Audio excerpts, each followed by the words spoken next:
Now, if you have a worksheet in Excel which you're working on and there's a sudden power failure, you wouldn't want to risk losing your work. So how do we save information, and are there different versions of Excel?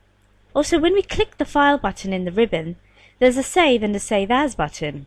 Now, if you're unsure about what to do with your file, the best option is to choose the Save As button. There are 3 things to think about when saving a file.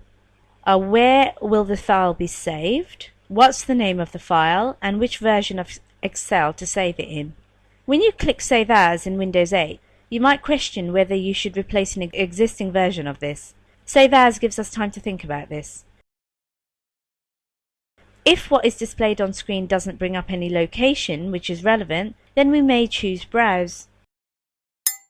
If you have experience of Excel, you'll be aware that you can save a file in various different locations.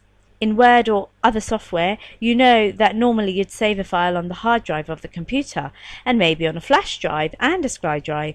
This wouldn't be a major concern if it's a file you're already working with, but the question is, where will you save this?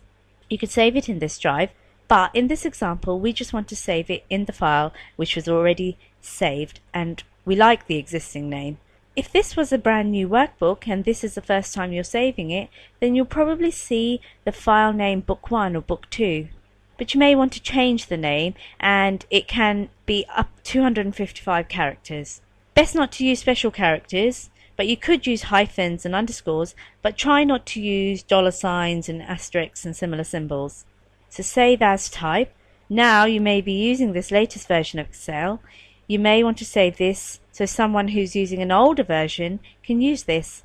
So there's a drop arrow to the right of the panel where it says Save As type, and there's a number of choices.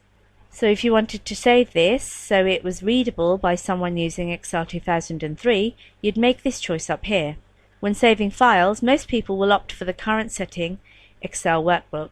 If it's the first time you're saving the file, it's on the file name and the location, then just choose Save. If you're saving this a second time, it'll tell you the file already exists. And do you want to replace it?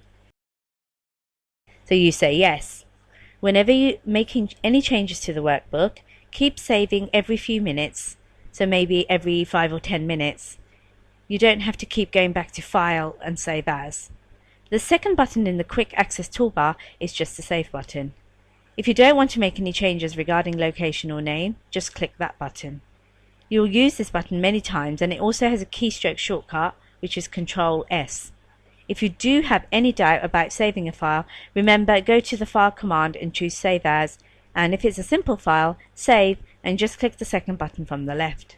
What it's actually doing is updating after you save the file the first time.